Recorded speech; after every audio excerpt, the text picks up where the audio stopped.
Welcome back to 3-Point Firefighter. Today's podcast is sponsored by Fire Facilities Incorporated, expert engineers, designers, and manufacturers of steel training towers, burn rooms, and mobile units that are all made in the USA. Today's guest is Captain Larry Conley. Captain Conley is a 29-year veteran of the St. Louis Fire Department. He and his brother were keynote speakers for this year's FDIC. It was an amazing speech that you can find on YouTube, and it's called Powerless. And I really think you should watch it because it's a great video. It's very inspiring. He's been the keynote speaker for multiple conferences. He's an instructor for the ISFSI, which is where I was fortunate enough to meet him. He and his glue crew have a podcast, an excellent podcast, by the way, called on fire engineering called The Larry Conley Show. He's currently working on finishing up his degrees with Columbia Southern, both a bachelor's and a master's. Uncle Larry, thank you so much for being on the show. Thanks for having me. So I met you in person in St. Louis when we were teaching, and you're one of those guys that I just wanted to be around. I just wanted to talk to. I wanted to pick your brain.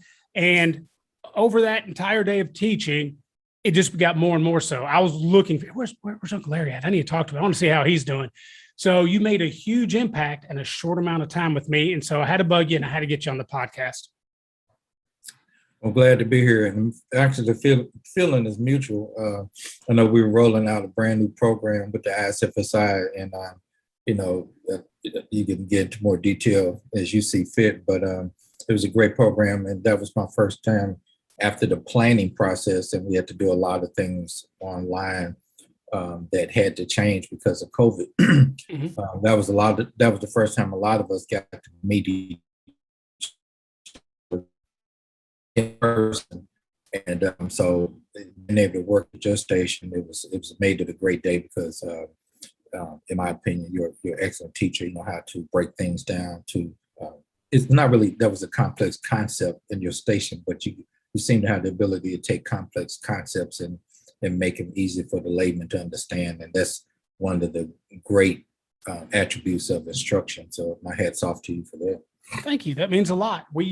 So to tell everybody what we're talking a little bit about, so we both work for the society, the International Society of Fire Service Instructors, and we are rolling out a new class. It's a basement fire class. It's a one-day class, and it ends in a live fire exercise. And before that, you have 4 stations that water mapping, thermal imaging, size up, dollhouse, and then the actual learning about the different types of basement fire. And you do all that in the morning. There's a fire dynamics lab, and then you end with a live fire. It is one of the more exciting classes I've ever taken / taught. And I recommend everybody go to isfsi.org, check out all the classes that they teach. But this one particularly is a really good one. It's all based on UL FSRI studies. And it's to your point earlier, it's very complex ideas boiled down to very simple ideas. So me and Uncle Larry, may I call you Uncle Larry, by the way? Well, yes, you may. Thank you very much, Uncle Larry. So me and Uncle Larry taught the thermal imaging station together. And that station is based on no settings other than turning your tick on. There's no settings adjustment. It is just using the basic tick in different ways, different ideas that come up to enhance and actually work with the limitations within a tick, because a tick does have lots of limitations. In this excellent course, we teach you to overcome those limitations, and in some cases, just use them to your advantage. So that's what we were teaching. We had a really good time doing that. Now, has Chief Forest Reader come by and visited you yet in his big RV now? Mm-hmm. I know I've seen the pictures of it, and I've been in touch with him while he's been on the road. So that's a pretty good way to retire, is just to get a mobile home and move around the country and avoid those pesky property taxes. Exactly. So tell me a little bit about your department and where you fit in with it.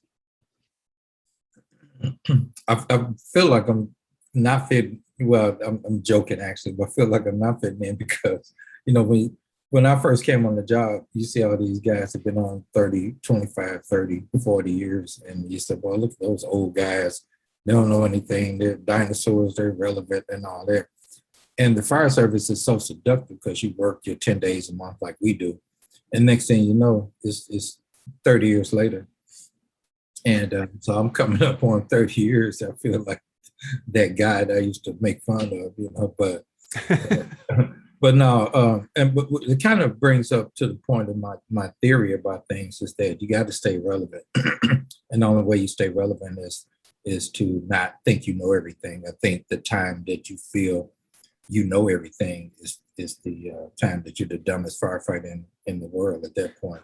So that's why I enjoy teaching so much and traveling and teaching and like you stated, I'm back in school, kind of finishing something I started 30 years ago. So you're never too old to rock and roll, so to speak. So I think that the people who are obsolete after 30 years are dinosaurs are the ones who have that kind of mental atrophy. They're stuck almost where they came on the job, and they find glory in saying, back in my day, it was this. And even though traditionally those are good things to reminisce about, today is what's happening. And since the fire service is evolving, the more you evolve with it and try to find a sweet spot between old school work ethic and better ways to maybe do some of the things that we've been doing for years, I think it's a great way to stay relevant. So me fitting into our department is a personal leadership, I won't say battle, but task that I take on just to make sure that not only makes me a good firefighter, but also continue to have stuff to. And it's a pretty busy house on the west end of town, northwest end of town. And in the state of Missouri, and I guess it's all over the United States, I'm an instructor too. So, and you saw where we were out the county academy. So I do the state evaluations, or lead the state evaluations a lot of times for the fire recruits that come out of the St. Louis County Academy. And not to mention, like I said, traveling around teaching our leadership class. So these are the things that help me continue to fit in, hopefully, and add what we need to keep moving forward as the St. Louis Fire Department. So you talk about being relevant and kind of staying on top of things. What did you ever any point in your career where you weren't? You were just one of those come home or come to the firehouse and just sit on the couch, sit on the recliner, complain about the administration. And the reason I ask is I went through that for a while and I kind of snapped out of it. And I feel like, and I could be wrong, but for me, I feel like it was a great thing for me because it reignited that passion for the fire service. Did you ever have to deal with that? I think if we're all honest with ourselves, we've all had periods of that, whether it's a long period, a short period, whatever's going on, because sometimes it's just life, other things happen in your life, your personal life. I know I've had a few personal life challenges and things like that. So sometimes all you can handle is just going to work, doing the job for 24 hours and coming home and finishing dealing with life. And so so some of the rah, I'm all in, brother, and I'm super engaged and super involved with the fire service may not be as sharp and as heightened as you would like it to be, but we're all human, so you have to manage through it. I think the key is just don't stay that person, make sure that go through it. I heard somebody say years ago that, if you're going through hell or going through something, keep going through, don't stop, And so I think it might have been a couple of periods of I'm just going to work. I enjoy the job. I love I enjoy getting up and going, but maybe I wasn't motivated to keep on pushing myself to be the best. I think right now I'm more in an upswing now than I've ever been, because I found that sweet spot between having wisdom of lessons learned from the job personally and professionally, and still being sane enough and physical enough to execute it and be enjoyed. Because I think sometimes in life people may say, "Oh, now I get it," but you're in a nursing home and you got people changing your diaper, or you're young and got all this energy, but but you're not wise enough to know how to disseminate the energy. So it's a balance in that. I'm glad I'm in that sweet spot. So you also mentioned that you're currently working on, you got almost 30 years in the fire department, and you're currently working on a bachelor's and a master's, right? So with the experience you have now, do you think that this was the perfect time to get your college degree, or do you think you should have got it earlier in your career? Because I definitely have an opinion on it. In the ideal world, I wish I would have gotten it earlier. I know we got one superstar in our department, and he's been an officer longer than he's been a firefighter. He was like a firefighter for 5 years. Just good timing. The promotional test came along. He took that test, got made captain off that test. I think he was #1 on that test. The battalion chief's test came up, another perfect timing for him. He #1 on that test. And now recently he's made deputy chief, and once again, #1 on that test. And he's been in school practically his whole career, just always adding to it, adding different certificates and degrees and things. And so I don't know if I've been that driven like he is, because he's kind of a human computer. Sometimes I want to open his head and see if any wires are in it. But he's always been driven. So I wish from an ideal standpoint, I would have been mentored when I didn't know any better. And that's why I try to mentor people now in my lessons learned. But ideally, I would like to have gotten the degree, what I'm working on now, years ago. And then today, if it would gave me more opportunities, let's say, because every time, and I think I talked to you about it, I look at job descriptions from jobs from around the country. Maybe somebody's hiring different levels of a chief position. Mm-hmm. And today it gets down to got to have that degree. Now, years ago, I don't want to beat up myself too much, because now that I think about it, years ago, that really wasn't the case. You took the promotional exams, you could promote up to fire chief without a degree. You could do a lot of things in advancement, especially in your department, that didn't require a degree. It was actually, when you went to the firehouse with books, they made fun of you. Like, you can't put the fire out with a book. What are you doing? Yeah, heard so, that. But these days, and I hate to sound bitter, and I'm not trying to sound bitter, it's just the way it is. And in a lot of ways, it's a good thing. You can have zero experience fighting fires, basically. Maybe know it very well in theory, but if you got that degree, you're going places, Mm-hmm. And the guy or female who just is a very good firefighter without their degree is going to be limited depending on how they want to advance. So in a way, I really like the educational part of it, because now finishing up the degree, I understand that sometimes you got to understand the why of why you're doing stuff instead of the how. So mm-hmm. having a degree helps you hone that skill of why. So with that being the case, I understand it, but it was very seductive, because a lot of people get retired from this job, have fed your families, had a relatively good life, maybe never really advanced, just manage your money very well, and end up with a pretty good life from this great civil service job we call being a firefighter. Absolutely. So my experience with this is I don't think I would have appreciated or worked as hard for a degree early on than I did now.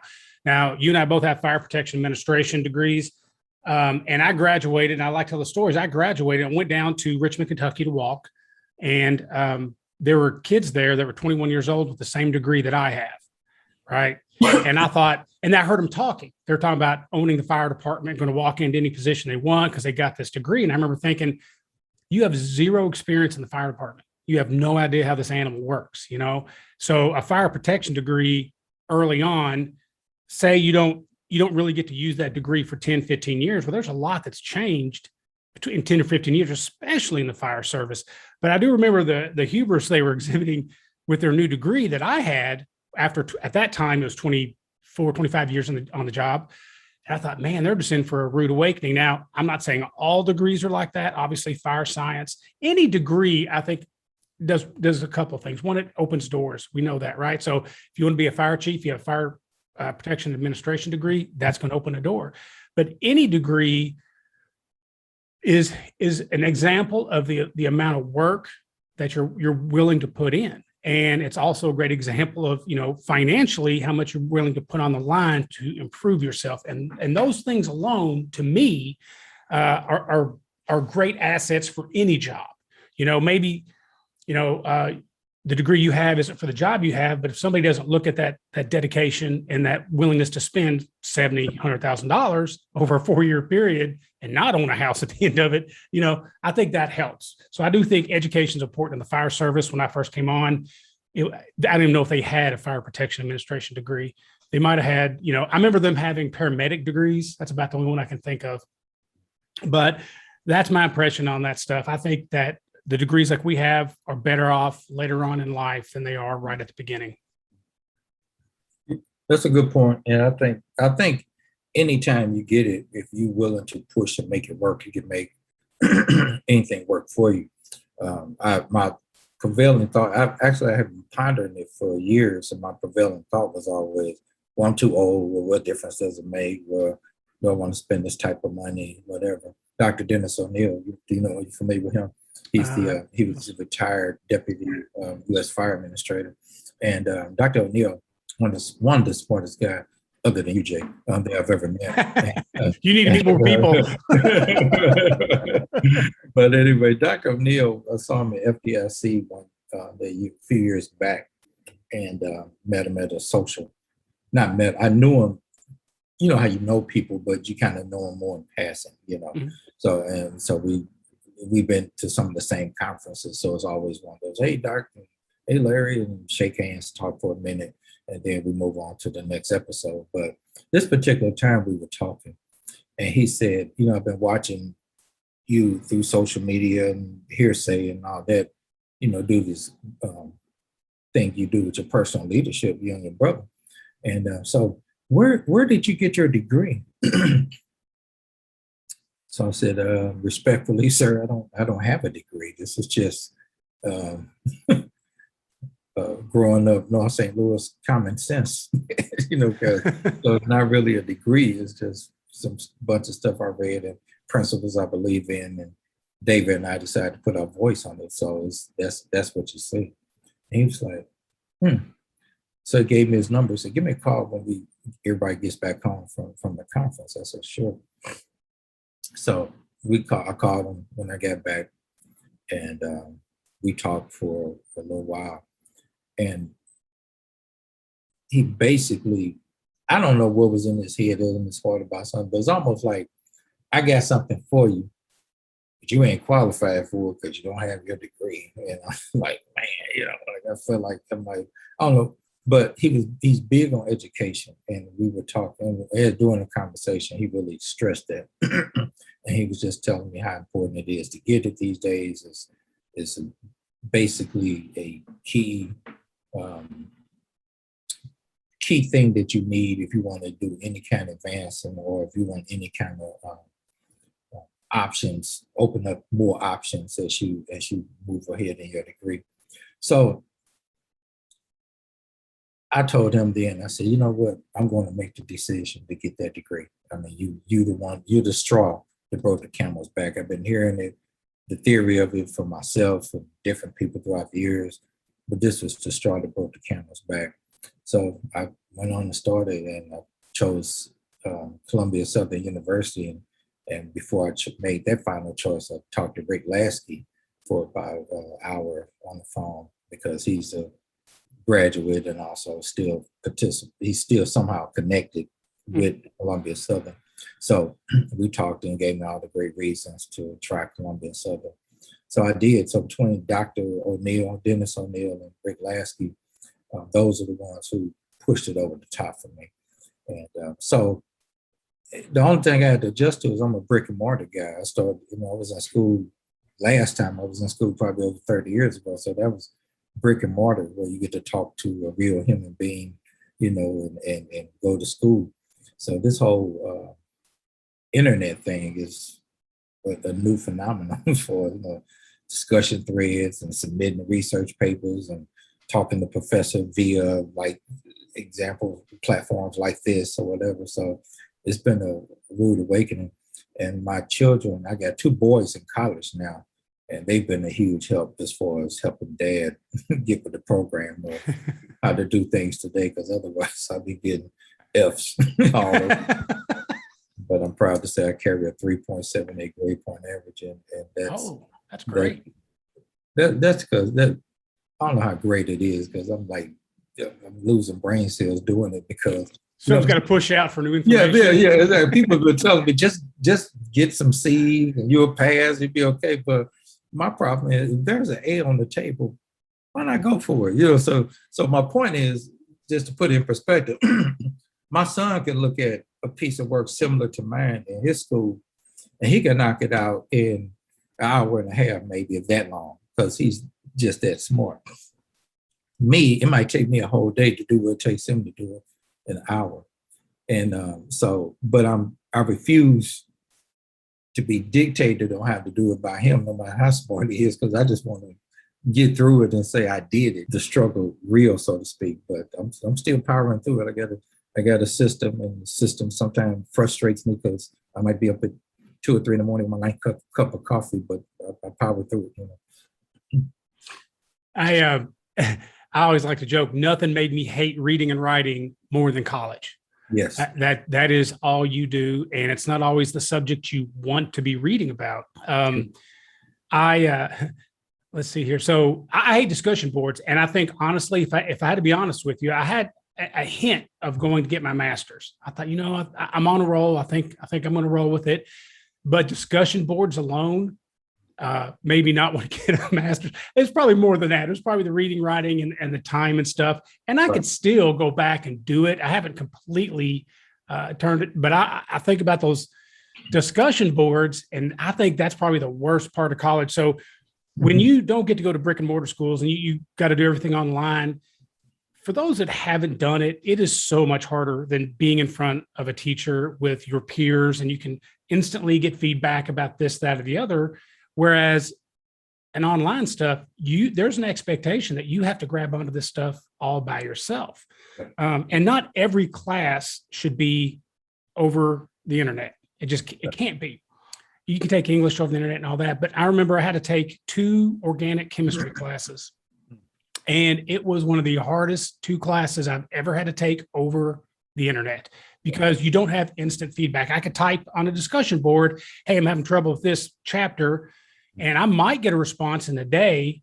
But if you have 7 days to get something done and you don't get the right response, even from the professors, you're kind of screwed. So I think it's much harder to do stuff online than it is in person, my opinion. It is. And it can, and I mean, too, the kids of the day who grew up internet, it's not as bad of a learning curve for them, because that's all they know. When you go from a guy who came from payphones and party lines and all that to this internet thing, But I was going to say also one major positive thing that I like about it, even though we just got through slamming it, but there's a major thing that's almost a game changer for me is that I travel and teach a lot. And since I travel and teach a lot, kind of having a mobile school office, if you want to call it, it's invaluable to me personally, because if I'm on the road, we could teach. I can go upstairs in a hotel room, knock out some homework, do whatever on the road. And there have been times I had to do things on my phone because just of the convenience of it. Of course, you can't do a whole research paper on, but maybe I had to respond to something like send discussion thread. I could pull it up and go to it. So from that standpoint, that was kind of a game changer for me, just because of that particular part of my lifestyle. Maybe if my lifestyle was more that I didn't have to travel as much, then what we just got through talking about would have more weight. But the only thing that kind of balances that out is the ability to not having to be at school every Tuesday or every Wednesday or most most firefighter colleges, they may have the same class 2 days, so you can, you can go Right. shift or something like that. So that's a positive thing I have to say about that. There's also, when you take an online course, there's also a side effect that's very positive that just if you finish school, there's a positive side effect, and that is organizational skills. When you take stuff online, everything you do is regimented. Now, there's some schools that are a little bit more lenient, which I think is fantastic. Don't get me wrong. Mine wasn't. I had this assignment, I had this day to do it, and that was it. So I never thought I had bad organizational skills, but man, you take a full load on school, and dude, you have to. You can't fall behind, especially as you get up into 300 and 400 classes. You cannot fall behind. So that's one of the neater things that I thought about. Now, my wife's got degrees and stuff, and me and her have two different views on education. She's like, I don't think you should have to have a degree for a good job.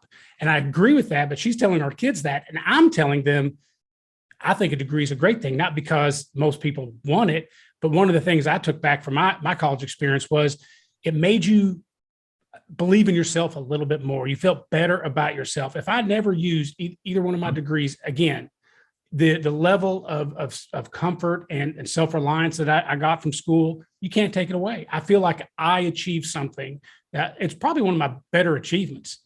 And I got 4 kids, and I'm definitely not saying they're my achievements, but that's one of the things. I got 4 kids too. Yeah. Mm-hmm. I call them sex trophies. That's basically what they are. They're just sex trophies. I got them from, let's see, one just the other day turned 17. That's my youngest. So I got 17, 19, 24, and 28.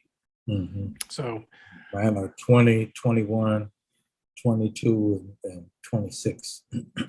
The 20, in my experience, the 20s are great because now they're more peer-like, and you can, you'll never stop being their parent, but like you have these little kids and they're awesome and you can't wait to come home and see them. They can't wait to see you. You walk through the door, their hands go up, then they turn into teenagers, and you got to think, I hope they don't know how to get to my gun safe because they're just miserable. They hate you. And then that switch flips when they get, 17, 18, 19, whatever. They start being more peers, more like, hey, let's go do this. Hey, you want to go do that? You don't have to ask them anymore. But I think overall kids are horrible. So yeah. My daughter, she used to say all the time, I can't wait till I get grown. I said, I can't either. Now you could pay for the attitude instead of me having to pay for it, So now that she's grown and we talk, and she was like, I wish I would have listened. So saw the light now. But it's too late. Yeah, because you can pay for your life the rest of your life. I did my part. So that's exactly it. I've got one grandchild, and I can't wait for her to get older so my son can enjoy all the issues. I can't wait till she's a teenager. I'm taking vitamins just so I live longer. It's like I want to see him deal with that. Like, oh my God, it's so hard. I'm like, yeah, it is. It is. Yeah. Enjoy it. And I'm going to be the guy that's just going to be egging on every problem. I'm going to bring her over and say, your dad is wrong. I don't care what it is. I'm like, your dad's horrible wrong. You should address this. Exactly. Oh my goodness. So tell me about you and your brother being picked to be the keynote. That's a very big honor. So tell me how that happened and how y'all prepared, and if you were nervous at all, because if you watch the video, don't look nervous even a little bit. Yeah, Bobby Holland, who's the editor-in-chief of Fire Engineering Magazine, and also runs FDIC. We put him in a headlock and extorted him. So he had to do it at that point. No, seriously, it's kind of, I don't know if there's one particular thing, because it's been a growing relationship for years with Bobby Halton. Bobby Halton is if you know anything about the fire service, one of the giants in the fire service, and I had met him about 20 years ago. He came to St. Louis and did a promotional.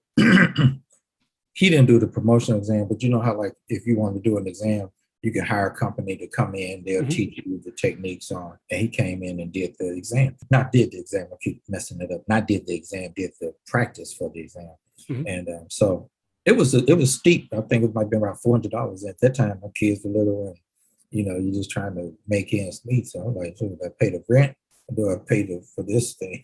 So anyway, I went to the class,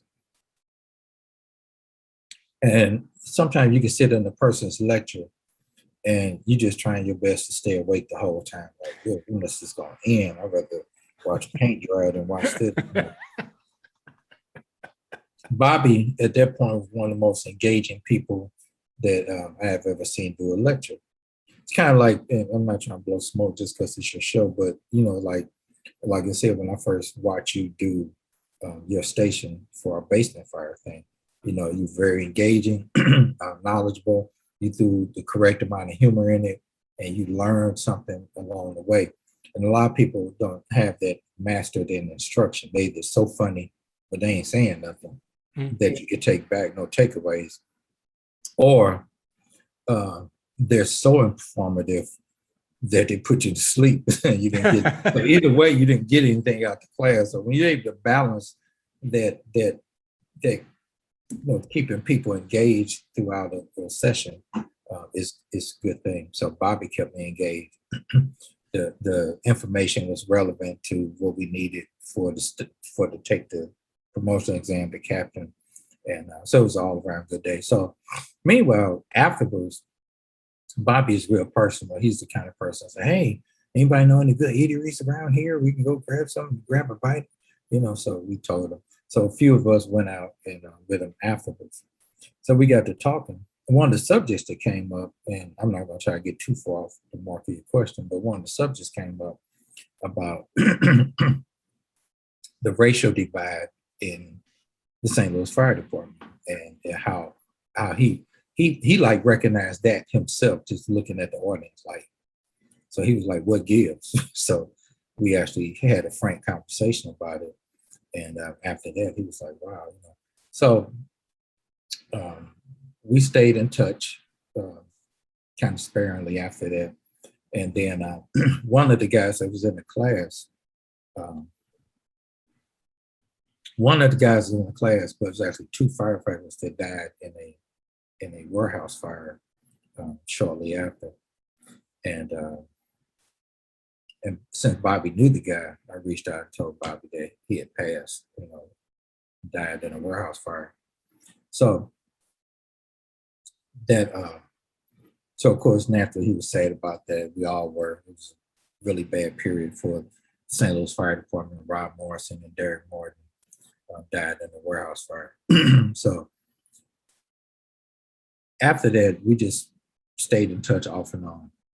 Then Bobby got diagnosed with cancer. And so I was like, wow, this was like a shock to my system, because, when you hear the word cancer, you think death, immediately death sentence.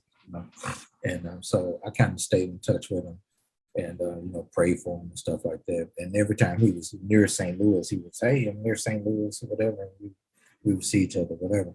So fast forward to Bobby, and this is before the cancer accident, but Bobby got the job in Texas because he was a chief in Albuquerque. He got a job in Texas. And then when he was in Texas with the job, he got the call to be the editor-in-chief of fire engineering. So that was a cool gig for him. And then from there, he was really able to blossom and take this whole job into a new direction, to where it really made an impact on the fire service. And if you ever read in these articles, always great articles, always got a great eye for seeing what's the next best thing to help the fire service, Mm-hmm. But even then, we were still, I would be lying if I said we always stayed in touch and we always had a beer and we was always at each other's house, because I didn't even know where he lived up until a few years ago. So anyway, so when I wrote GLUE, that's our personal leadership. GLUE stands for Growing Leaders Using Empowerment. Is a personal leadership workshop. I wrote it, and I wrote it actually to get my instructor two certificate from Missouri. And so when they got approved there, like I was like, well, talk to my brother David. Now David's an actor out of Atlanta, Georgia, and David's not a firefighter, but he's a very good actor, and he's very good at putting concepts on the screen and making what we call corporate theater. So with his ideals from corporate theater and then my submission of glue, we were able to put that together, synergize that, and put it together and make it what it is today. It's the workshop that we travel around the country. So I sent it to a few conferences when we first got started, and I was just like, we'll see. And the first like smaller conferences turned me down. I was like, well, I thought this was kind of a sure thing, you know. I mean, it looked like they had some relevance and the need for my product, and nobody was biting. So I submitted it to FDIC. And when the FDIC letter came, my mind was reading, Dear Larry Conley, we regret to inform, because that's why I had been reading all these other ones, submissions to return. But I was reading it, but the confusing thing, and that's what it wasn't saying. It was saying congratulations on your submission too. You're beating yourself up already. Right. So I remember calling Bobby about it, and Bobby was like, like almost thanking him. He was like, well, you can't really just thank me because there's a panel. So I could submit whatever ideas I have all day long, but if the panel says no, then we go with the panel. So that's why it's not a sure thing when you submit anything to FDIC, because it's not relegated on just one person. It's relegated on the consensus of the panel. So I felt very honored, to do that. So we went to FDIC. And I remember sitting in like the whole experience, like I had heard about it, but like, wow, this was bigger than I thought. It was 35,000 firefighters converging on Indianapolis, and they just take over as signs and posters and all kind of custom stuff. And it's just larger than life. It's a big deal. And I remember sitting in the audience at the opening ceremony, and David and I looking, and I said, "Boy, the keynote speaker was very good and very good message." I said, who was it at the time? I'm going blank on who was at the time. I would have to. I hate when I do that. No, because that's something I should have remembered, but you'd be surprised how much stuff is. Yeah, it's college. It's putting stuff in. Something's got to go out. Yeah. I have a car that I bought 7 years ago. I have no idea where it's at to this day, because I had to learn so much. I wanted to pass college. So if anybody finds an old brown Toyota, please let me know. But either way, no matter what the year of the keynote is, where we're talking about, some of the greats in the business, all of it is basically sitting in the audience pretty much in awe, because they do a very good job of picking keynote speakers. So watching it, I said to David, I wouldn't mind our message getting up there, not because I want to necessarily be talking in front of all these people, because that's intimidating enough, but it just, I think our message could work. They would say, yeah, we'll see. So we did FDIC for the past 9-10 years, and we were in Tulsa doing a conference and had breakfast with Bobby and before the conference. And Bobby said, man, your product is really going places, is helping people. And we're seeing it, and the when we do the evaluations at FDIC, the evaluations come back always just positive. They wish it was longer. They like the way you guys click and engage, and they really feel like they got some great takeaways. Your guys' message belonged on the big stage. And I'm thinking to myself, was he listening to our conversation from years ago? What do you think we should do? We just thought we was going to get like a bigger classroom or something. They got like a thing at FDIC where they might say Larry, David, and Bobby in the big room. So it's like, you get this huge audience instead of a classroom. You get the auditorium to speak, Mm-hmm. And he said, no, I'm thinking more like, do you think you guys can handle the keynote? And I'm like, choked them out eggs and toast, like, so we had the conversation about that. We originally supposed to have done it this year. He said 2021. because they plan it out. Like Bobby, a lot of times have an idea, 2 or 3 years out. And so the pandemic hit, then we got pushed to 2022. Frank Viscuso of the Step Up and Lead fame was supposed to do it last year. Mm-hmm. Couldn't because we didn't have FDIC last year. So they moved Frank to 2021, moved us to 2022. When they moved FDIC to August, Frank had some scheduling conflicts and couldn't do it. So they put us back to 2021. So it was kind of a movement of a lot of emotions, because on one end we was like, okay, well, we got plenty of time to put a concept together. Then when Bobby called like the beginning of 2021 and said, can you be ready in 8 months? We were like, because a lot of times people may have over a year or 18 months to do it, so it was like, wow. So we had to put it together. So we started work. We had already had a loose template in the first place of what we wanted to do. It was just a nailing down of the details. And as they say, the rest is history. Oh, it's a wonderful, wonderful speech. You gotta, if you're listening, after you're done listening to me, this podcast, and of course all my other podcasts, go ahead and YouTube it, because it is fantastic. It's called Powerless, right? Mm-hmm. Very, very good. Now, you mentioned your brother. Let me ask you about your podcast, okay? The Larry Conley Show and your Glue Crew. Tell me who the Glue Crew is. Glue Crew includes my brother David, the more good-looking one out the duo, as he would say, and my mother. And my mother is I don't know how to describe her. It's just she's a force to be reckoned with. We didn't originally have her on the show when we started doing a podcast, probably about 8 years ago, maybe. She used to call in because she was proud of her boys, so she would call in. And she would always ask these very good questions. And David and I would be texting each other during the podcast, like, man, she's good, because she's always been a great leader in her own right, a great communicator, always reading, always, just want to be informed and still relevant today. I'm blessed to have a mother that I can talk to and sane, and she still knows my name because no debilitating diseases have kicked in, and I'm still able to get around. So she would call in all the time with these great questions.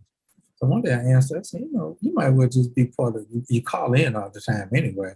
She was like, long time listener, first time caller. But she would call in, and so she became part of the crew. So we named it Glue Crew because it just rhymes,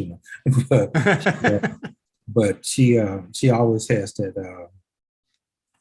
She's the balance of us. David and I always kind of play the straight man and the funny guy, kind of like some of the duos you remember, like Jerry Lewis and Dean Martin and Abbott and Costello and whatever. So you always got the straight guy. But either David and I, at either time, could be the straight guy, the funny guy, depending on the topic. But my mother is always the straight guy, or the straight gal.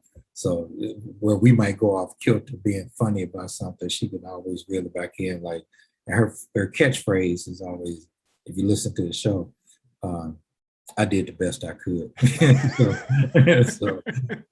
And so it's really a good feeling. If you watch the podcast, if you watch the keynote, she comes up at the end. Bobby invites her up at the end, and that was a great moment for us.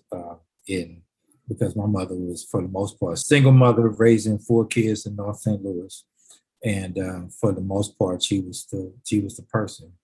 And my dad was in and out of our lives, great guy, but just their relationship didn't always work. But nonetheless, so her being on stage with us like that was a big deal for her. It was a big deal for all of us in our own way, but for her to kind of navigate us through the neighborhood we grew up with, navigate us through some of the challenges of our environment, and then to be on stage at a big deal in my career with me and David, showcasing what we do best, was it was just a real moment for all of us. And so we had a good time there. But she's so that's the crew, David and Mama Elaine call her. There's never any family rub on that.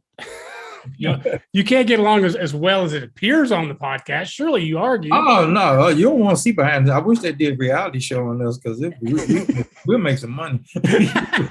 We'll be the highest rating show ever, because we get down, we're all very strong, opinionated people.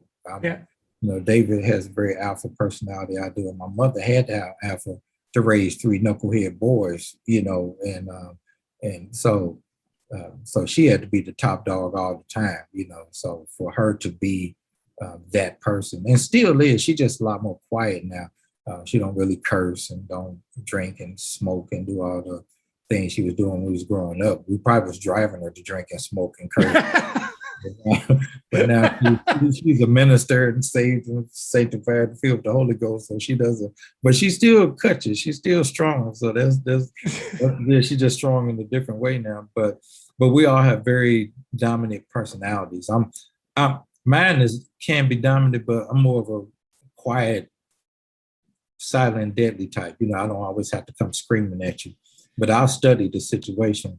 And if you come for me, then you better bring a lunch. So that's how that works. So I'm just saying that sometimes that can clash with all of us when we have maybe a meeting on a direction of things, and all of that. But we always seem to work it out. So that's the important thing.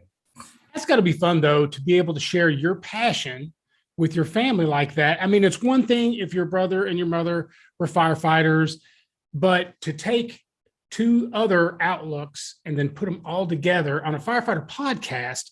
Yeah, that's what I was saying before we started recording. It's the most interesting and my favorite format of any of these. Podcasts they're podcasts, right? I mean, I love what I do, but I'm not doing anything new and different. You definitely are.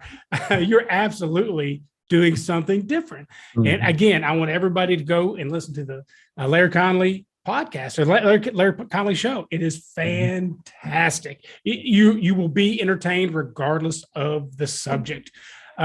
Your mom went off on didn't go off on Dina Ali, but she had a lot to say, and it was so interesting because you listen to Firefighter Podcast, you get firefighter information.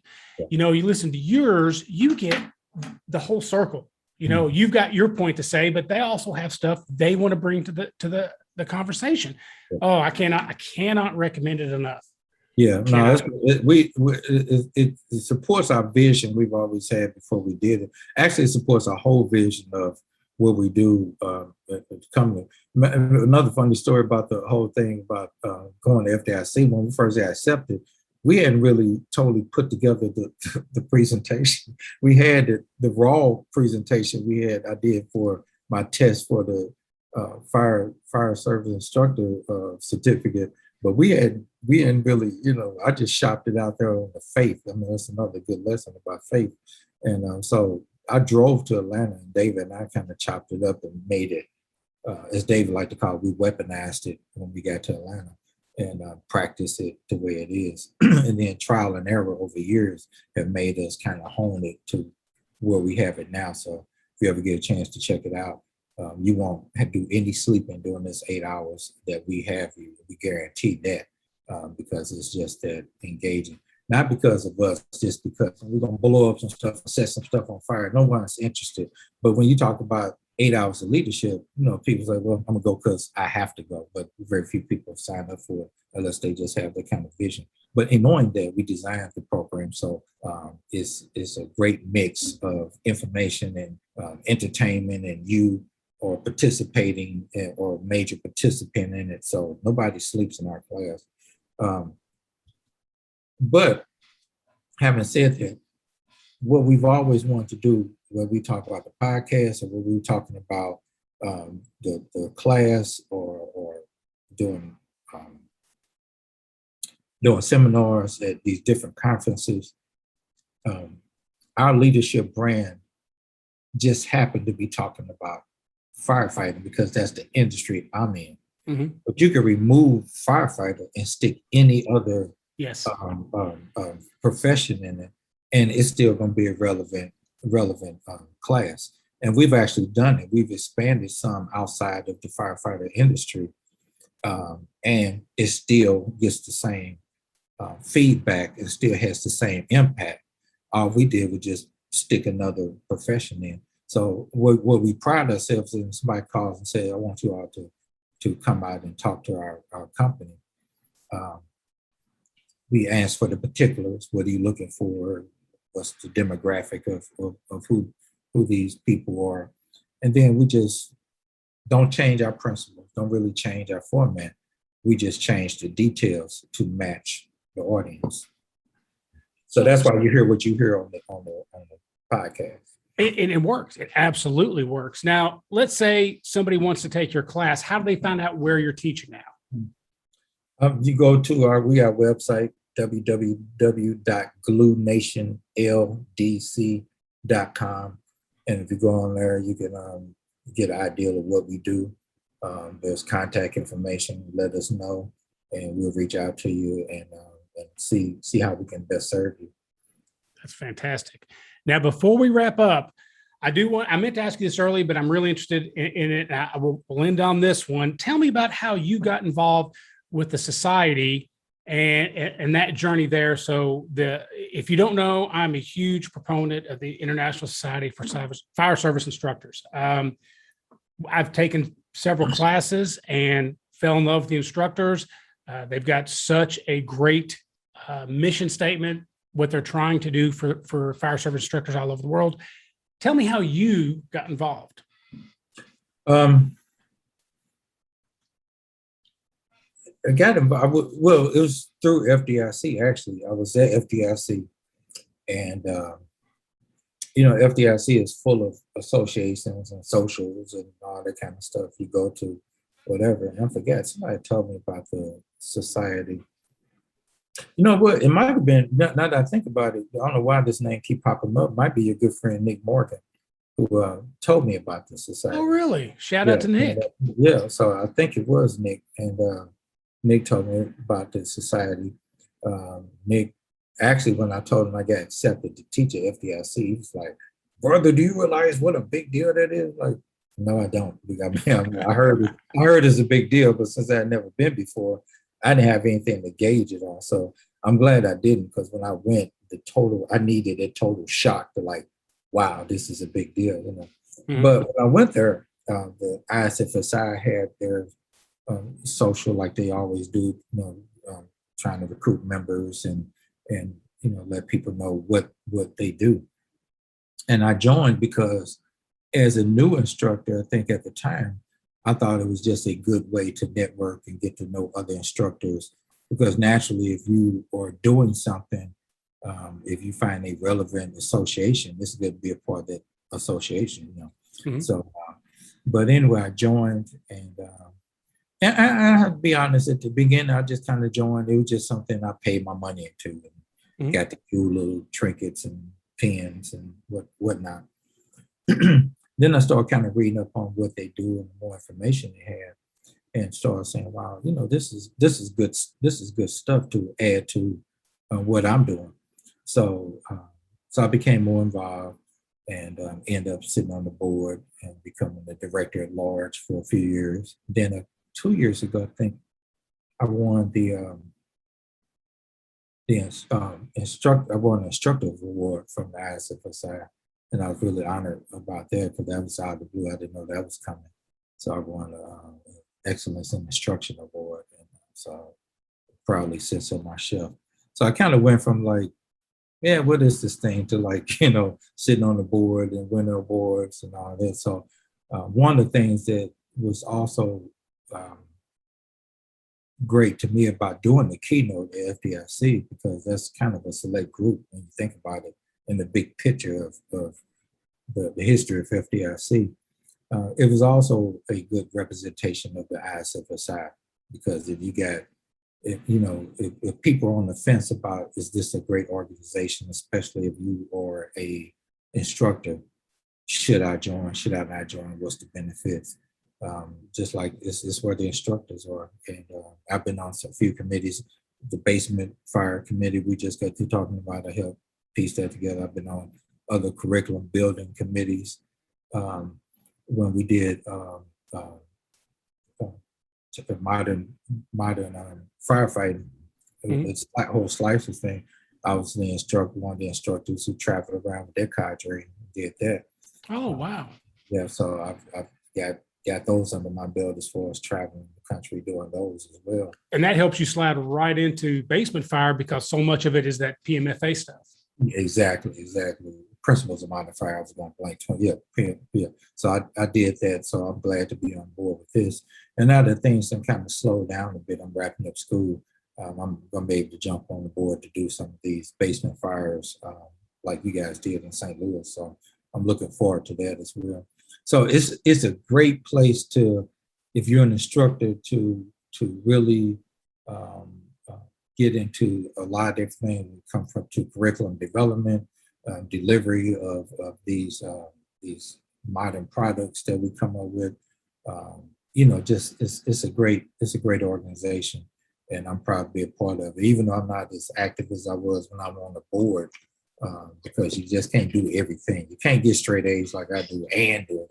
Maybe something else, but I can't. You don't want those straight C's. Yeah. Maybe I got some straight C's. I could be, I could be a little more relevant. But most of all, I'm just saying, if anybody listening was thinking, "Oh, should I join the ISFSI?" Join. Just as my Uncle Larry's opinion. And you have to learn how to say ISFSI because you can't say it slow. You're gonna goof up the letters. You're screwed up. Yes, you gotta say ISFSI. It takes practice. Yes. And if you do that, then you too, and learn a secret handshake, then we might let you in. That's right. And then once you join, you learn that you can just call it the society. It's even better. Even better. That makes it sound important. Like, are you part of the society? That's right. It's very secretive. Like, well, I can't divulge, but the society says, yeah. But then you get to meet great people. You know what? One last thing to wrap that part up is that being in school now, you get these books you got to have for school. Well, you know what's cool? I'm reading these books. Half the books are authored by people who are in the ISFSI. Yes. I'm absolutely. like, I know this guy, and some of them I got on speed dial. So if I run into something in the book, my secret weapon is like, you ain't gonna get me booked. Let me call my good buddy Forrest Reader here. Let me see. Hey Forrest, hey, how you doing, buddy? Hey, Larry, let me break it down what that chapter means. Not giving you the answers, but giving you the concept. So now when I start typing, I have a direction to go, which is better for my paper, but that's what's the cool thing is articles and books and all that. A lot of it come from these outstanding ISFSI people, So. ISFSI, got it. ISFSI. the FSSI is FSSI. That's what it is. No, you're right. It was.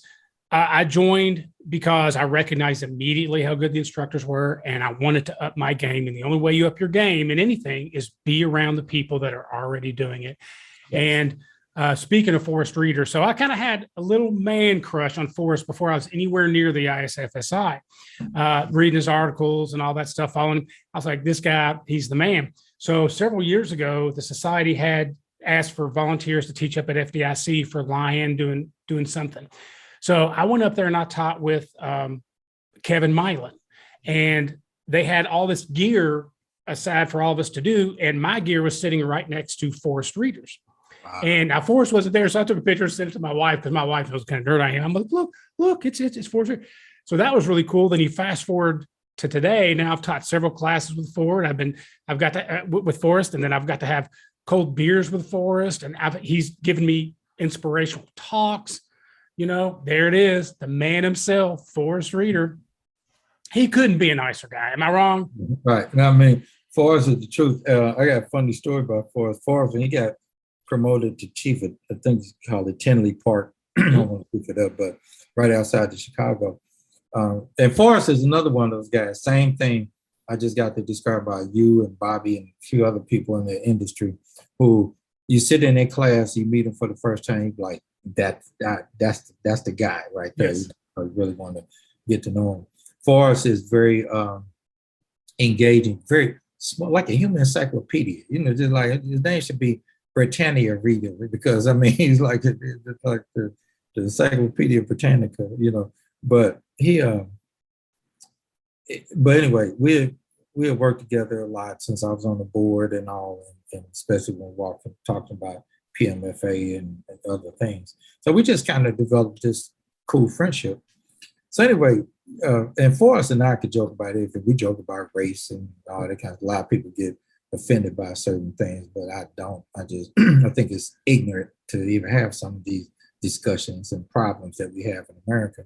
But so I'm glad as firefighters, our language, don't give us something, we're gonna joke about it. And if you don't have the stomach for it, you're probably gonna get your feelings hurt. But Forrest, as smart as he is very clever, in some of his, his jokes and all that kind of stuff. But anyway, Forrest got appointed as chief, and I remember, I don't know if he told me, I saw it somewhere. But anyway, I texted him, said, "Hey, congratulations, when is the ceremony?" So he told me what day the ceremony was. So I said, "Okay, well, wish I could be there, buddy, but congratulations. Hey, that means a lot coming from you, Larry. Thank you, my friend," whatever.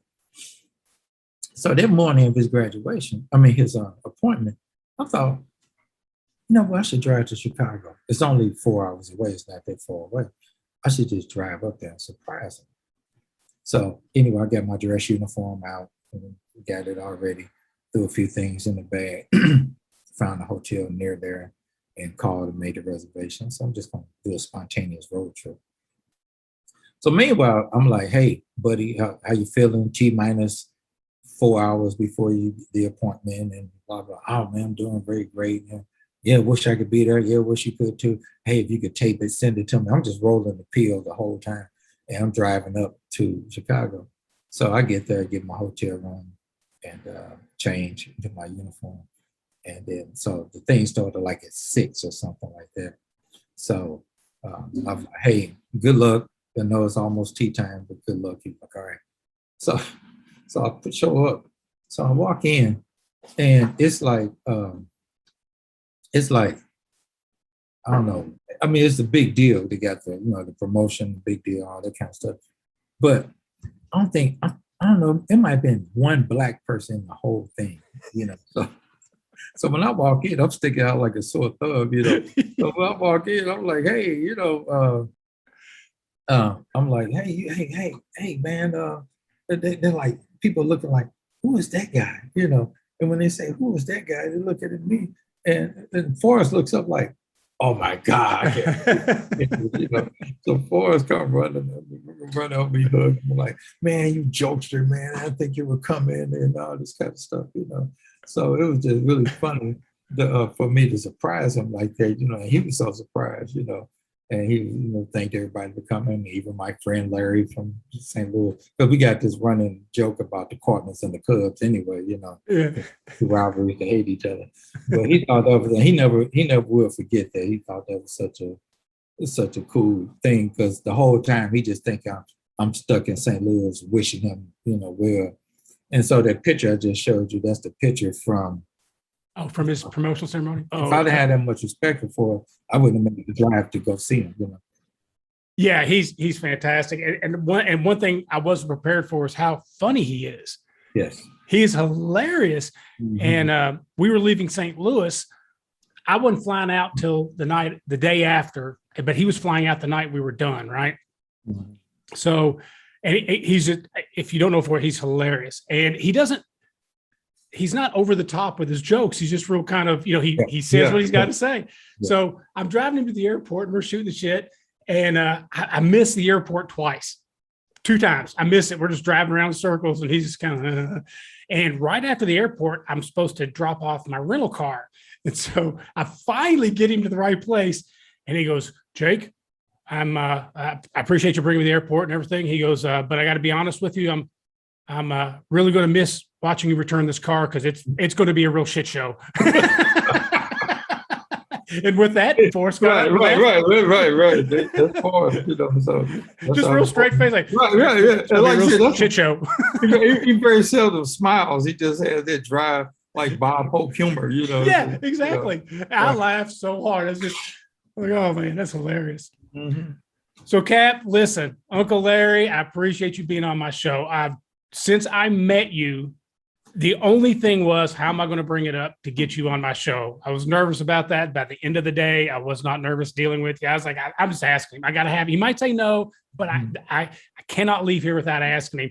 And the last thing I want to say is, I don't know if you remember, but at the end of that class, you gave the best speech, right?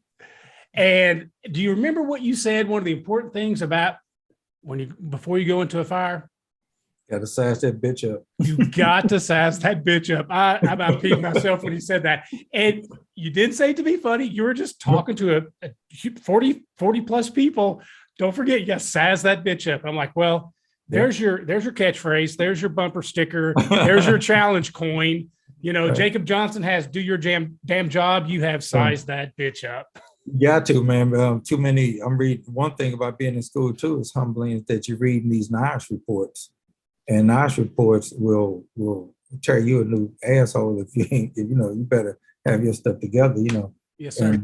And so what's sad about it is that, and all of us, none of us are immune from a NIOSH report. Let me just say that. So I'm not saying it as far as I'm perfect or anybody I know is perfect, because we can get into a routine, and the routine might kill you if you're not careful, you know.